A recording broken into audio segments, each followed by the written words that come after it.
segunda-feira, o REC Renda Imobiliária, que é o RECT 11, administrado pela BRL Trust, gerido pela REC, e que tem 79.294 cotistas, anunciou que o fundo renegociou os termos do CRI, do qual ele é devedor, né, dos CRIs, dos quais ele é devedor, que contarão com carência de juros e principal por 12 meses, até então setembro de 2023. Operação que já tinha sido feita, originalmente esse CRI é feito para ter pagamentos mensais e eles estão repactuando para que os pagamentos sejam anuais. Então vou colocar aqui entrevista com Moise Politi e depois Nodi e Losnak comentam à vontade. Deixa eu encontrar aqui. Moise Politi, que bom tê-lo de volta ao Fatos Relevantes. E dessa vez a gente tem visto aí, toda semana praticamente, entra o inquilino, sai o inquilino, tal, mas agora vem um fato relevante diferente e que vai nos agregar muito se você puder explicar melhor. Que, pelo que eu entendi, é uma renegociação, uma rolagem de uma dívida que o fundo tem com credores de um CRI, né? Se a gente pensar na origem, o fundo comprou um imóvel, cedeu parte do contrato de locação para gerar um CRI, isso dá aquele efeito de alavancagem para o fundo imobiliário, né? Mas tem que ir pagando as obrigações desse CRI. E o que está acontecendo agora é renegociar os prazos para pagar o CRI, é isso? Exatamente. O fundo comprou o imóvel da Barra da Tijuca em 2019 e foi uma compra a prazo, né? Então pagou uma parte de entrada e o restante a pagar em 12 anos, né? Em prestações mensais. E o fundo vinha pagando e tal. E essa estratégia nós já usamos o ano passado, por um ano, né? Que é o seguinte: ao invés de você fazer pagamentos mensais de juros e principal, você deixa para fazer uma amortização extraordinária anual, né? Então, ao invés de pagar todo mês, você paga uma vez por ano. Obviamente, o valor que você paga por ano é a somatória dos 12 meses anteriores. Nós fizemos isso de setembro a setembro de 2021 a setembro de 2022, e de acordo com o relatório, a gente pagou o valor da amortização extraordinária em setembro, agora, de 2022, e nós estamos fazendo mais uma rodada de um ano. Então, os próximos 12 meses, ao invés de ter amortização principal de juros de mensal, a gente vai ter uma amortização extraordinária em setembro de 2023. Qual que é a vantagem? A vantagem é que, ao fazer isso, você tem um caixa maior mensal para poder pagar os seus dividendos, né? Então, você não tem muita flutuação no nível de distribuição de dividendo, porque dessa maneira, você posterga o pagamento para um momento melhor, aonde os aluguéis serão maiores, as carências já estarão terminando, né? Então, é uma maneira de você fazer a gestão do caixa, do fundo, para você ter um pagamento de dividendo mensal mais regular. É muito simples. Aí o pessoal às vezes pergunta, mas não vai custar mais?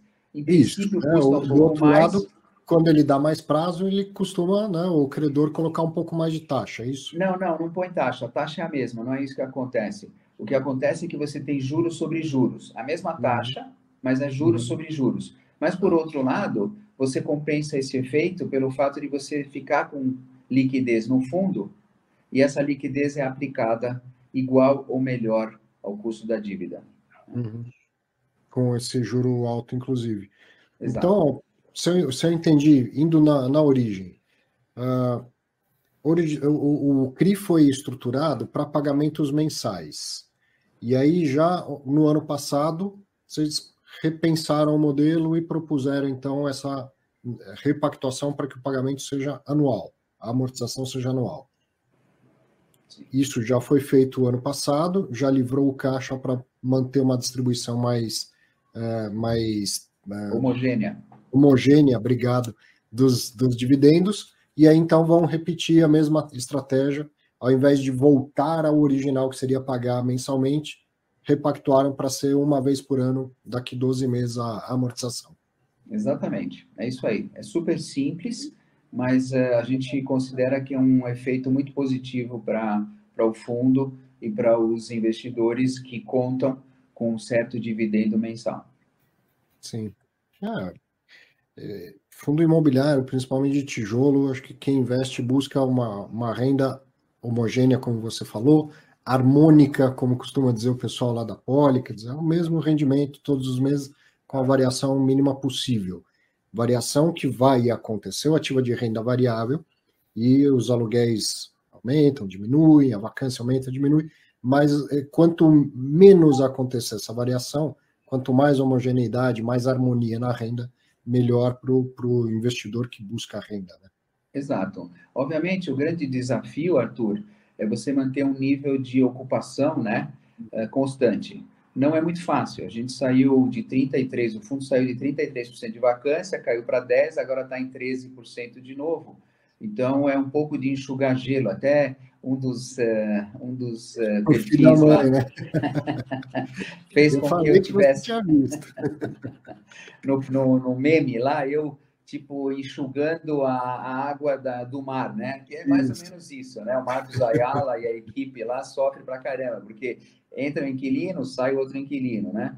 Mas é normal até isso estabilizar e a gente acha que a vacância no médio e longo prazo vai diminuir. Então, mas não é uma linha reta, né? Como se faz, é uma, né? Varia, flutua, tal. Então, às vezes sobe a vacância, acaba a vacância. O importante é manter nesses níveis de 10, entre 10% e 15%, se der menos ainda, né? Então, com vacância mais ou menos nesse nível, e essa operação de repactuação da dívida, o investidor pode esperar uma distribuição de rendimento homogênea. Só se tiver Exato. um aumento muito maior da vacância que isso pode diminuir. Perfeito. Legal. Muito bom. Sempre bom ouvi-lo, entender mais do mercado, entender mais sobre o RECT e a sua experiência, né? É muita experiência aí. Desse lado aí, viu, Moisés? Gosto sempre de te ouvir. A gente está falando, né, agora está aqui falando de mercado imobiliário na ponta de devedor de um CRI, mas você fez boa parte da sua carreira trabalhando com crédito dentro e fora do Brasil. Então, você sabe como é estar do outro lado, lá do credor, né? E acho que isso te dá essa experiência te dá, não quero dizer uma vantagem, mas uma qualidade, né, de até Ajuda. propor do outro lado uma alternativa, né? Ajuda, tanto é que a gente, obviamente, né, a gente está também na ponta contrária. A gestora tem o fundo REC-R, de CRI, né? Que tem Sim. 2,5 bi. Lá, o fundo está na ponta credora. Sim. Né? Tem 92 devedores, né? E lá a gente tem um movimento contrário. E o IPCA está machucando o fundo um pouco no curto prazo, né? Então, você tem os dois lados. Enquanto um fundo é beneficiado pelo IPCA negativo, que é tanto, né, uma coisa temporária, que é o REC-R está sofrendo um pouco por causa da deflação. Né? Por isso que eu digo sempre para os investidores, você tem que diversificar. Né? Uhum. Tem que colocar em fundo imobiliário tijolo, papel, IPCA, CDI. Quanto melhor a diversificação, não falo para ter 100 fundos, mas se você tiver uns 15 fundos, você vai estar bem diversificado em indexadores e tipos de indústria e tipo de risco. E gestores também, é sempre bom ter vários gestores para você ter a visão, uma visão mais múltipla do mercado. Mas agora, eu nem tinha pensado nesse assunto, mas já que você tocou, eu vou ligar, porque eu acabei de falar a sua experiência de mercado de vida, que é enorme, com o assunto deflação. Quantas vezes você viu deflação acontecer? Isso deve preocupar investidores do jeito que vem preocupando? Assim, eu acho que não, tá? Mas você tem muito mais experiência do que eu. Tem muito investidor preocupado porque está caindo o rendimento de fundo de papel por causa da deflação e tal. Minha impressão é que isso é uma coisa muito fora do normal. Mas queria ouvir a sua experiência a respeito do assunto. Então, o deflação no Brasil é algo muito atípico, né? Quer dizer, você vê isso uma vez cada, sei lá, 10 anos, 8 anos, não é muito comum. E uma deflação, para o investidor, deveria ser comemorada, né? Porque o que significa uma deflação? Significa que o meu poder de compra está preservado ou melhorado, né? Então, quando os preços caem, eu consigo consumir mais, supostamente, né? Obviamente depende da cesta, depende do seu perfil. Então, uma deflação, ela como investidor, deveria ser comemorado, porque o seu poder de aquisitivo, a sua riqueza, ela permanece ou melhora, né? Mas, como os investidores comparam com a renda fixa pré-fixada, o que eu chamo o CDI, ele é praticamente pré-fixado, né? Você tem, vamos dizer, essa frustração na expectativa do investidor, né? Então, se você fala, não, um fundo está dando 8% ao ano, um fundo IPCA, por exemplo, né? Você está, de fato, com uma deflação de, sei lá, de 5% ao ano, você está fazendo 14 real, em termos de ganho em poder aquisitivo. Mas, obviamente, o pessoal não pensa assim, e não é que está errado, quer dizer, é simplesmente uma maneira. O pessoal costuma nominalmente a X mil reais por mês, esses X mil reais por mês são utilizados para os gastos mensais ou para aumentar a poupança, né? E às vezes se perde a perspectiva do valor econômico em termos reais de poder aquisitivo do seu investimento.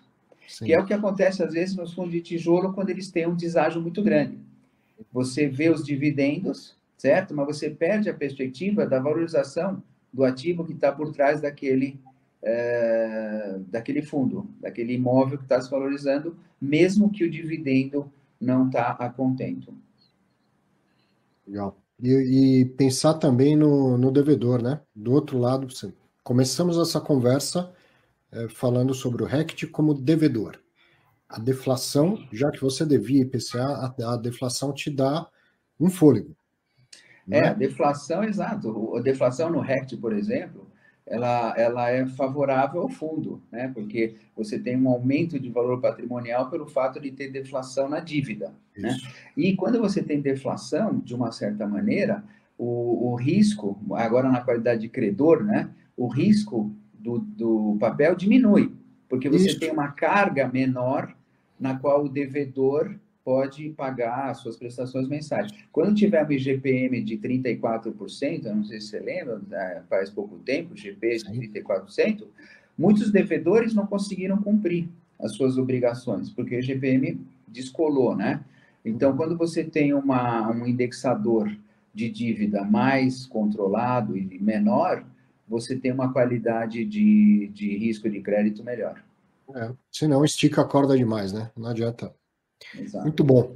Moise, obrigado, viu, por mais essa. Sempre bom ouvir. Um abraço. É um prazer, obrigado.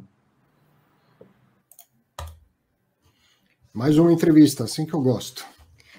E ainda mais com a participação de vocês. E aí, Losnak e Nod, que acham da rolagem? Se foi feito de um jeito que prejudica o fundo ou qualquer fundo, né? Por mais que você case o indexador, se você não casar também a forma de pagamento, porque um contrato de locação ele não aumenta o IPCA todos os meses, aumenta uma vez por ano. Então, fazer esse casamento é importante, né? E quando estruturaram o CRI, não foi feito assim. Então, agora vai refazendo, remoldando a cada ano para deixar a coisa realmente casada, né? Vai lá, Jaque. Não, acho que o ponto é, assim, como você falou, né, Arthur? Acho que tem esse desafio, né, que você falou, assim, a gente vê muito nesses crises ali, né, que como você falou, passam todo mês ali, e o contrato de aluguel é anual, né? Mas, assim, acho que, como chama, né, deveria ter lembrado disso no começo do CRI, né, acho que quem tem esses CRIs são as Finéa, né, se não me engano, né? E assim, acho que realmente, né, o que o Moise falou ali, né, assim, eu lembro que o Moise reclamava muito quando a inflação estava muito alta, né, e o fundo sofria, né? Agora realmente o fundo está se beneficiando de uma inflação negativa, né? Mas assim, acho que a dinâmica, assim, acho que o grande desafio na visão do RECT é entender, né, qual que vai ser a vacância de cruzeiro, né? Vamos dizer assim, né? Principalmente para o Alphaville, né? E esse acho que é um grande desafio para o fundo ali, para a gente entender, né? Historicamente gira em torno de, sei lá, 30%, né? A vacância da parte do RECT é um pouco para baixo, né? Mas, sei lá, não vai ser 10%, né, a vacância ali do Alphaville do RECT ali para sempre, né? Então, acho que esse é um grande desafio na minha visão ali do fundo, né? Cada região tem sua peculiaridade, né? Então, assim, acho que talvez aquela vacância de 10 não seria uma vacância sustentável do fundo, né? Então, acho que, sei lá, vai para 15, vai para 20, acho que é uma coisa que a gente tem que começar a entender, né? Que, assim, alguns fundos imobiliários, a gente pensa lá, o BXR11, por exemplo, tem uma vacância estrutural eternamente, né? Vamos dizer assim. Então, nunca está 100% cheio. Então, acho que esse é um grande desafio, na minha visão, acho que de não cobrar, né, o time de gestão para zerar a vacância, vai ser possível. Acho que é um ponto que a gente tem que começar a aceitar, né, na minha percepção, né? Bom, complementando, eu acho que uma coisa que falta de novo aqui, a gente está falando sobre comunicação e que é muito importante, porque, por exemplo, o Moise fala, não, a gente acumula e paga de uma vez só. Legal, entendi a estratégia, só porque eu assisti a entrevista, porque no fato relevante só fala que foi dada a carência de 12 meses. Não está explícito ali se vai pegar esses 12 meses e vai reparcelar pelos demais meses. Não está explicado se vai guardar isso, se vai pagar isso numa pregada só lá no final. Deixou voando no que está escrito. Pode parecer óbvio para ele, porque ele está dentro, mas ele precisa ter cautela que nem todo mundo assiste aqui a live do Arthur, porque todos deveriam, mas nem todos fazem. Então, a comunicação deve ser plena no fato relevante, não pingada por ali. Se ele disse que é 12 meses e vai pagar de uma vez só, bota por escrito. Facilita com quem está projetando as receitas e despesas do fundo possam executar dessa forma. E em relação às taxas, que ele falou, a gente pode pegar esse dinheiro, botar e rentabilizar, etc., não é tão fácil assim, porque as taxas são de IPCA mais 7,75 numa série e IPCA mais 8,25 na outra série. Se fosse IPCA mais 4,5 é uma coisa. A IPCA mais 8 não é tão fácil assim ganhar dinheiro com essa arbitragem de prazo, não. Bom, então, procurando soluções também na medida que o mercado foi ficando mais difícil. Todo mundo, a gente fica vendo e se divertindo com o chat em paralelo, criei um grupo no Telegram chamado Turma do Fundão FR. Se vocês quiserem, divirtam-se por lá depois da live, hein? Depois. Atenção aí, Turma do Fundão, não é para abandonar a live no meio do caminho. Vamos andar, que tem bastante coisa para já.